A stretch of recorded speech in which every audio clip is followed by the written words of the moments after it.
Hello again, gamers. Welcome back to the Board Game Captain. I'm your host, the Board Game Captain, and today I'm going to be doing a box set review for a role-playing game product. This is the basic box set for Forbidden Lands. Now, as a box set review, this is going to differ from a full-on review of the game system in that this is mainly going to be a review of the box set as a starting point.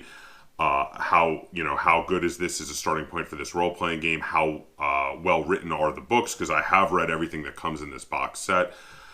It's not, though, going to be an actual review of the game system. That's mainly because I haven't had a chance to play it yet. I received a copy of this from Free League Publishing, and they were very generous. Thank you, Free League Publishing, in sending me this review copy.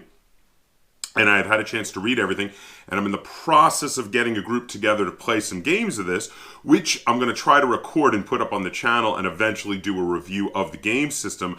But after reading this, and after looking at everything that comes in this box, I was very excited to get some content out for it, especially since the other content on this, after playing it, might be a little delayed, because I'm having a little trouble getting a group together to get a campaign going for this. But it will be coming at some point, but I wanted to get something up right away. Because I'm very excited about this product. So now, the subtitle for Forbidden Lands is Rogues and Raiders in a Cursed World. And this is meant to be kind of a sandbox role-playing game in a classic fantasy world with some new twists. You're not heroes. You're people who are basically out for themselves. You're looking to make your fortune and make a name for yourself and eventually build your own fortress in the Forbidden Lands. And in doing so, you're going to get to have lots of choices about where to go and what to do. And the game master is to come up with a bunch of little one-shot scenarios. There are 3 samples in here. I'll talk a little more about that when I start showing you what comes in the box. But you're going to have these little one-shots that are eventually going to reveal to the game master characters that they want to show up again. And they're going to be like, okay, well, that bad guy survived. He's going to be the total reoccurring villain. I'm going to have him show up again and again, and I'm going to make a main storyline to do with him. But you don't really start off with an idea of what your main story arc is going to be. It just sort of unfolds to you while you play, and I think that's pretty brilliant, and it's a really interesting idea. And because of how the way the game is meant to work in a sort of sandbox way, you have a few possible ideas, and your players are going to decide, do they want to go left or do they want to go right? Which ones of these hooks that you present them with are they going to want to take? You could, for instance, have them hear some stories about some strange things going on while they're in town. I'm going to open this up without any further ado and show you what comes in the box. So now this box set, which by the way, I'm going to put a link in the description down below to where you can buy it on Free League's website. This is the basic box set, which comes with, as they put it, basically everything you need to play the game of Forbidden Lands. So when you open it up, the first thing we've got here is the Player's Handbook, the Player's Guide. Now these books are fantastic. So they have a kind of faux leather hardbound cover, which is awesome. It feels great in the hands. It feels very substantial. And, which I also get a real kick out of, they have cloth bookmarks attached to the books, which is really just awesome and handy. It makes these feel like just this, I don't know, it feels about as top quality of a gaming product as I have ever held in these hands. It's unbelievable. The production on these, I don't even know if I can overstate how impressed I am with the production. So, as soon as you open the cover, inside of the cover, we have a map of the world inside the cover, which is really nice. Now, the book is black and white, but it goes with the theme. And, I don't usually gripe too much about black and white in role-playing game books. I don't think there's, more recently, some companies have gone to doing full-color books, but that doesn't really seem to be a necessity. That's more of an indulgence to me. And with the theme of these looking like these classical tomes, I think full color wouldn't have worked for this. So actually, I think the black and white really goes with it. So the Player's Handbook is primarily the rules of the game. So as you open it, it gives you an introduction to what the world is like. It tells you, after the introduction, it tells you how to make a character, which is very easy. We have already made a couple of characters, Lynn and I, to test out the system. And as long as you have a concept in your mind, what kind of species, what kind of class you want to be, the species are known as kin in this, you can bang out a character in about 5 minutes. It's actually very easy to do. This game is it's very smooth in its mechanics on how to make a character, and also apparently how to play the game, at least as it seems to me. After all of the bits on, your kin, which is your species, and your profession, you then have skills. You then have your talents. Talents are like, perks, special abilities you can get. Then you have the combat system and how that works, the magic system and the spells. And then you have rules on how to go journeying around the map, as well as then rules on how to build a stronghold, maintain a stronghold, defend a stronghold, and finally just gear, lots of equipment. So going through this was an easy read. I found this actually quite enjoyable to read. I shot through this entire book, and it is, let's see, 200 pages by the end of the actual, and then you have the character sheets, which, by the way, are for free to download and print out on Free League's website. But I shot through the 200 pages in about a day and a half. It was very quick to read through. I found it very enjoyable. The rule system seems really cool. There's a couple of references to other products that they have to further enhance your game if you want to. There's some references specifically to a deck of cards they have, which has, a bunch of cards with the items and stuff on it. So you could just have the card in front of you if you pick up a cool item, which is cool, nice, but not necessary. And then they also have a deck of combat cards, which allows you to use the advanced combat system, which is also written in here, though they have a basic combat system that does not require the cards at all. And I have chosen that when I play this, I'm going to use the basic combat system and not bother with the deck of cards, because I really want to talk about how the system works without the extra accoutrements when we do that. But overall, I couldn't find any contradictions in the rules. I couldn't really find any typos, no glaring typos. This is a very well put together book, very well edited. I'm incredibly impressed. So the kin choices you have, now you've got humans, which they've actually done a really good job of making them distinct from the other races, the other kin. You have half-elves, which are not necessarily like one of my parents was an elf and one of my parents were a human. These are peoples whose ancestors were made of a mix of elven and human ancestry, but now have formed stable communities, almost like they've become a new stable subspecies, if you will. Sort of like how you might refer to, and I don't like to compare people to dogs, but if you have a stable breeding population of a particular dog breed, you could think of that with half-elves. Everyone refers to boxers as boxers. Half-elves are half-elves. They have become their own people with their own culture. Then you have dwarves, halflings. Now, anyone who's played classic fantasy games are familiar with these races, but there's little twists on them a little bit.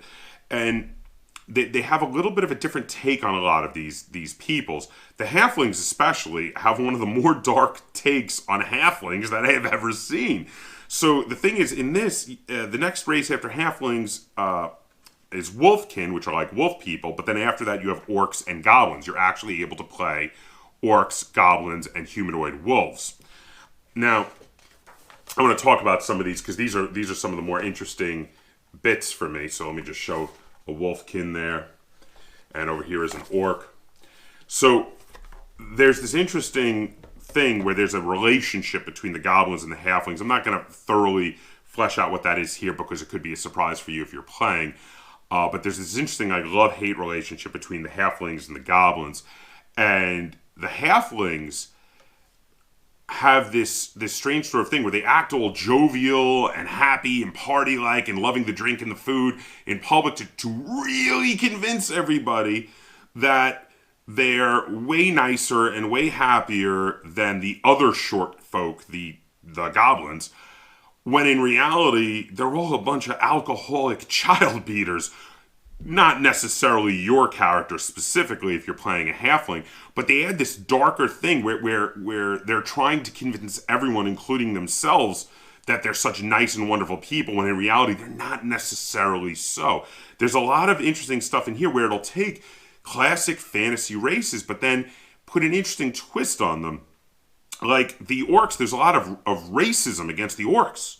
And this doesn't shy away from the concept of racism, when in reality the orcs are freed slaves fighting against the prejudices of other kin to carve a name for themselves. Their history in this is that all orcs once were enslaved by the elves and the dwarves. And a lot of the hatred towards them is quite unjust. So there's while most of the races are, except for maybe the wolfkin, which are some that we've seen before in other games, but it's not one of what we would think of as the classic fantasy races. Most of these are classic fantasy player races or classic fantasy bad guys like the orcs and the goblins, but with new twists on them that are very interesting and a very different way to look at some of these races. And I find that incredibly awesome, taking the old and making it new. So after you pick your kin, your race, you move on again to your profession, they call it in here, which is kind of like a character class. And the professions are druid, fighter, hunter, minstrel, which is sort of like a bard, magical music and all that. But then peddler, rider, rogue, sorcerer.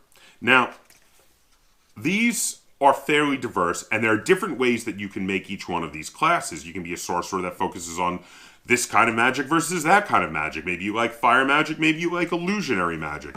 You can be a rider who's like a knight, or you could be a rider who's like a horseback archer, like the Mongolian warriors were back under Genghis Khan.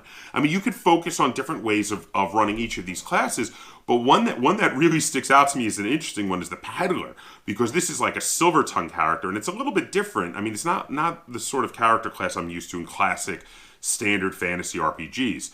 A lot of the others usually have their roots in classic RPG character classes, fighters, rogues, the minstrel's like a bard, etc. But the peddler does stick out as a very interesting one to me. And all of these, I've looked through them, and I've come up with very interesting ways to use these to make all sorts of different types of characters.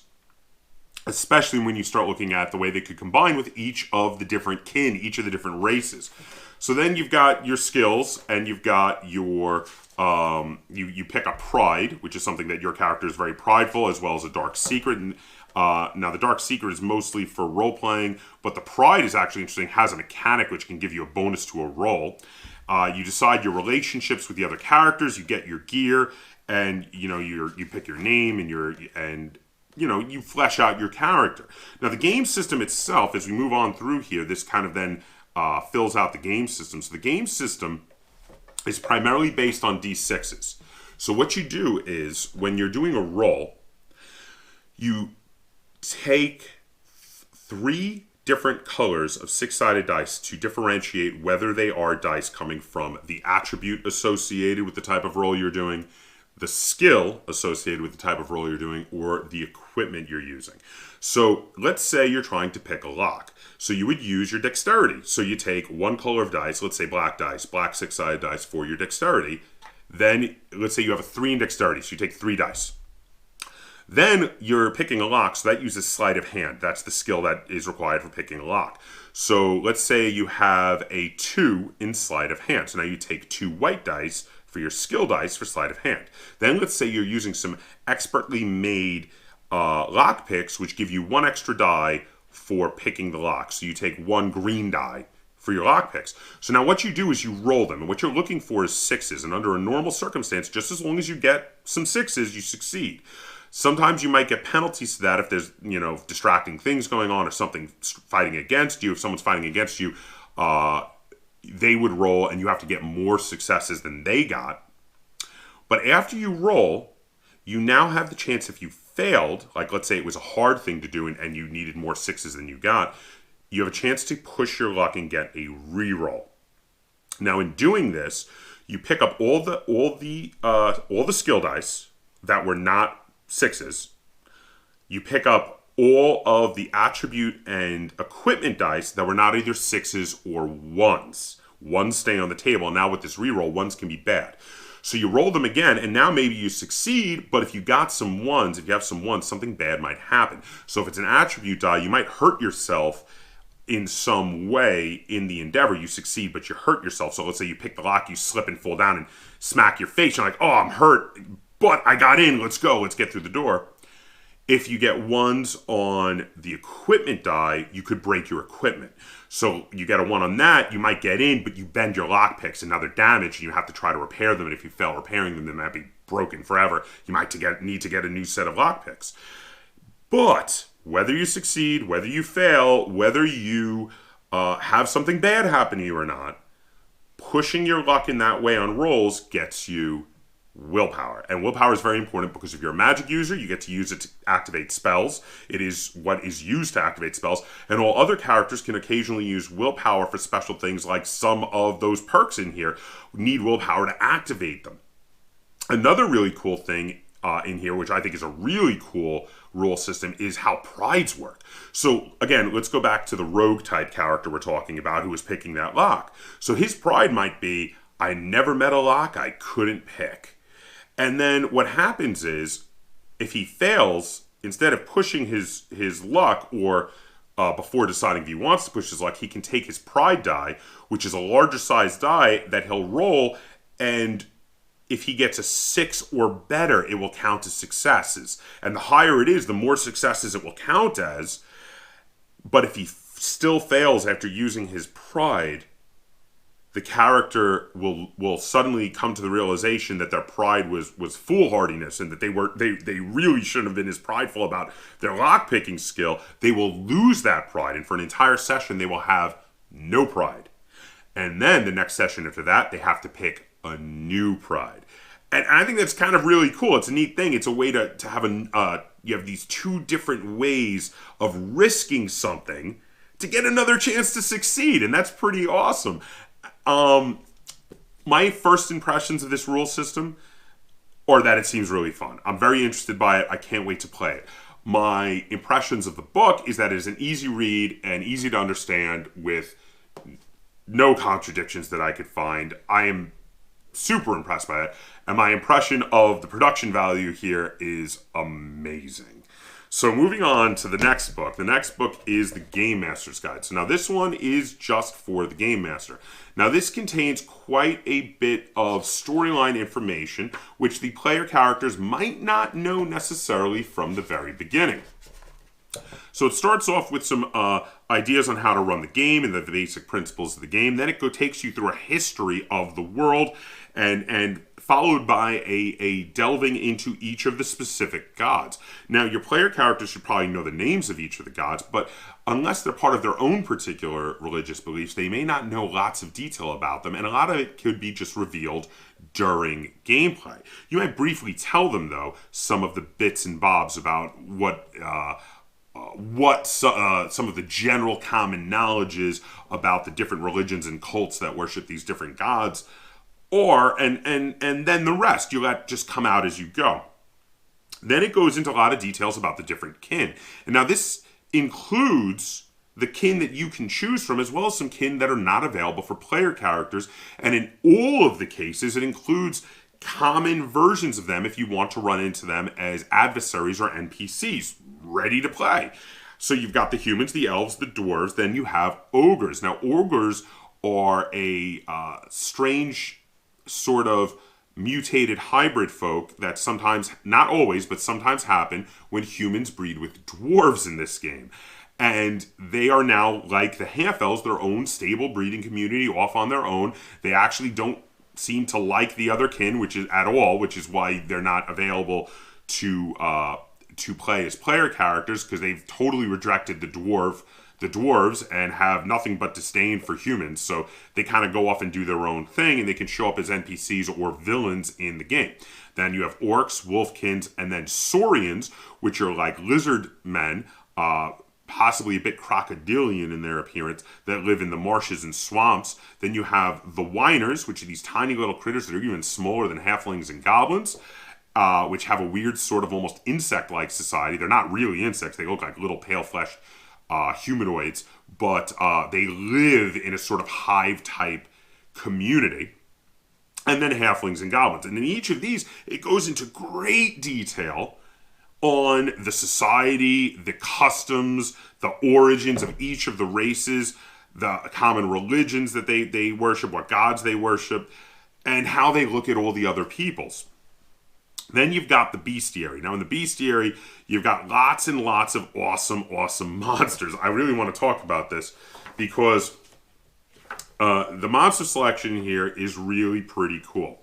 So it starts you with what are some a random table for randomly discovering monsters and things like that, and then you move on and you've got some specific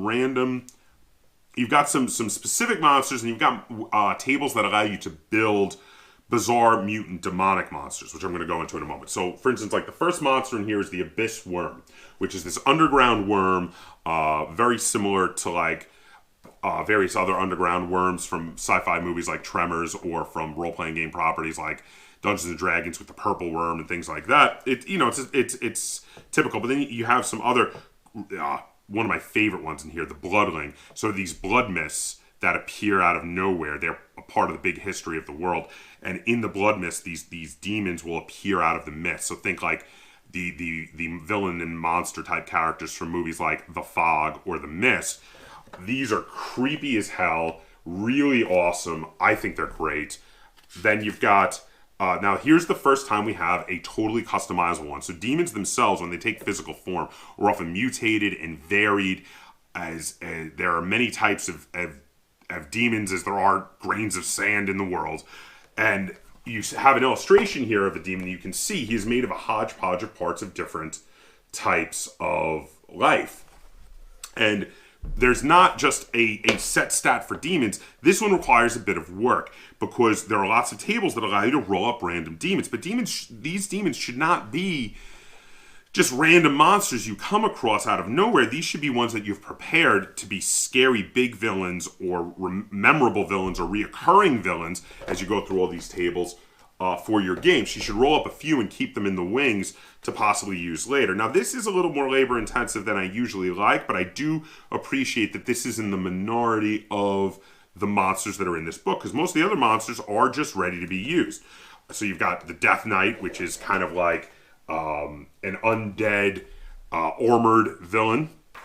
You have dragons, you have drake worms, you have ents, you have ghosts, you have giants, lots of typical monsters. You have giant squid, you have the gray bear, which is like a demonically possessed bear, you have griffins, you have harpies. So all of these come in great detail. One of my personal other favorites is these insectoids, which are these giant man-sized, somewhat intelligent insects, almost akin but not quite.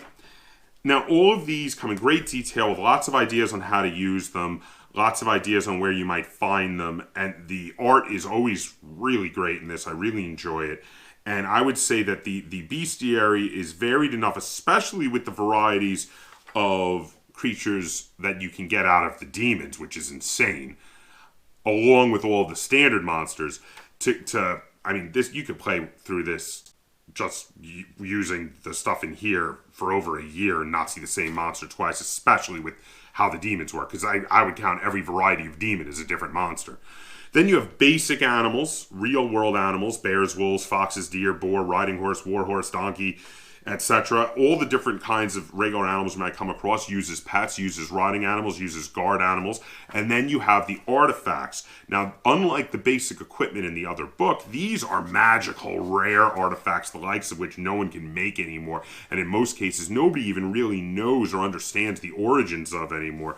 Truly powerful magic equipment. And an interesting thing about these is the vast majority of them, as powerful as they are, they usually have a detriment to them. So they're very similar to like the One Ring in Lord of the Rings. Yes, it's powerful.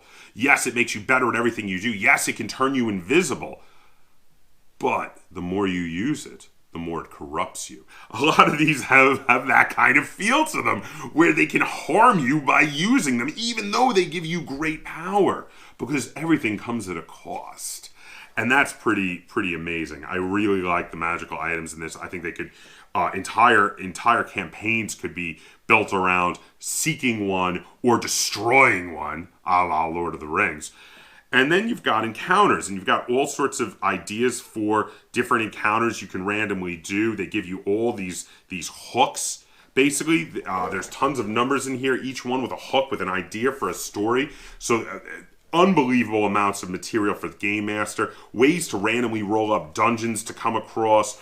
All sorts of ideas to come up with random castles and roll randomly if it's inhabited or if it's abandoned, and if it's inhabited, what's in it, and the random treasures. And then we have a few fully fleshed out adventure sites. Now the adventure sites, unlike the random hooks, which just give you a hook and then you have to come up with what to do with that, and a lot of those can be done kind of off the cuff, like your people are in the wild and they randomly run up against something, you just roll it.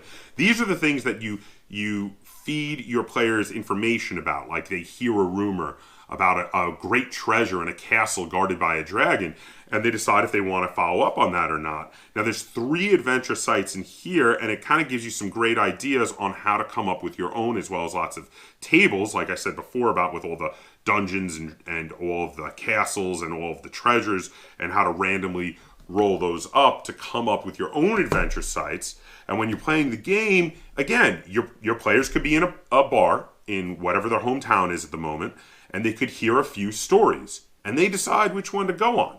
And you've got those stories already, because you got the 3 from the book, and maybe you've made 3 more yourself, because they actually seem really easy to come up with. This is really made to be fairly user-friendly. And even if they don't want to do those with the random encounters, you can randomly roll and just, off the top of your head, if you're good at improvising, you could just run with almost anything, which is, the big part of the sandbox nature of what this game is meant to be. The next thing we have in here is this pamphlet. Now, this little less impressed with the production quality of this pamphlet versus the hardbound books. It's hard to live up to these amazing hardbound books and then see this paper black and white pamphlet, but it's basically a bunch of extras. These are little ways to use random rolls to come up with backstories for your characters, or all sorts of ways to new ways to make your characters, where you, while working through the backstory, you use the backstory to decide what skills they have and what their attributes are. There's also random ways to come up with legends for your characters to hear that then could have them find interesting adventure sites.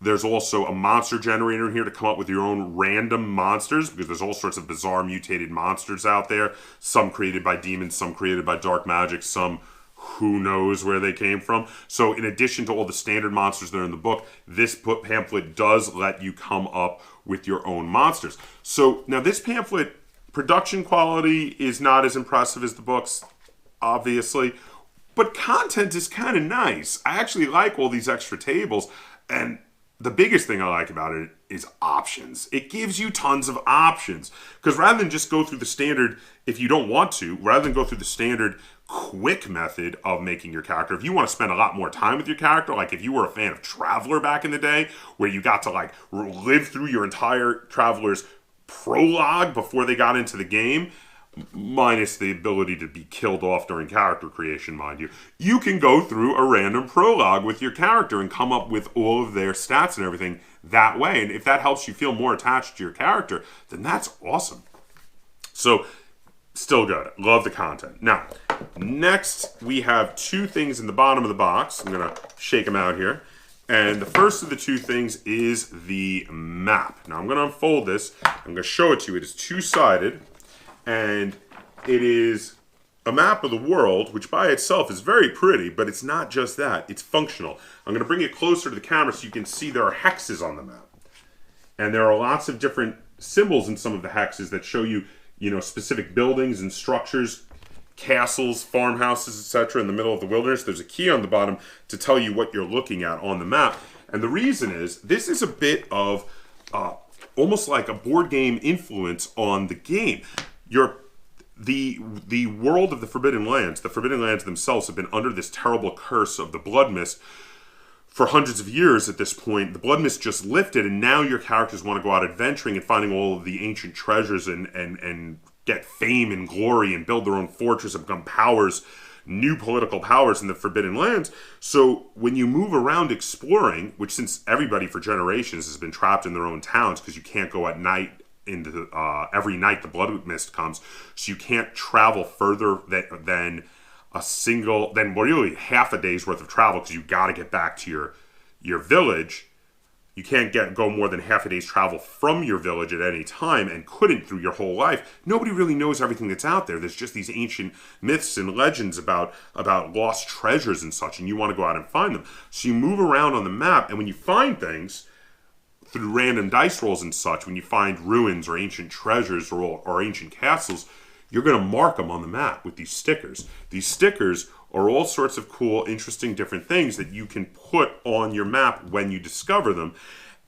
And that way you could come back and visit it. And in point of fact, with the fortress building rules, if you find a really cool dungeon or castle that by its random creation comes with some nice perks already equipped, like let's say it's got a functional well, or it's in the dungeon, there's like an underground river that passes through it, so you've got fresh water, which would be a wonderful thing to have in a fortress.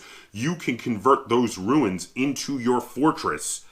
And now, of course, you're going to keep coming back there, because instead of going back to your hometown, now you've got a fortress. And when you build the fortress, you can hire people like blacksmiths and farmers and stuff to live in the area of your fortress and work the area of your fortress and give you more cool stuff. But the cooler your fortress gets, the more people are going to want to come and attack it and take what you have. So then you got to hire guards and stuff to help you defend it if you are ever laid siege to, which can be a whole game session in itself, as this army of humans who want to take your fortress away from you, maybe because you came across them before and you killed one of their cult leaders, and they're evil and they're out to get you, and they're coming to fight you, and they want to take everything you have. Now you have to defend your fortress against them. That could be an entire game session. It could be amazing. So yeah, if you couldn't tell, I'm gaga over this. I can't wait to play it. I'm just having some scheduling conflicts at the moment with my normal role players that I normally game with role-playing games.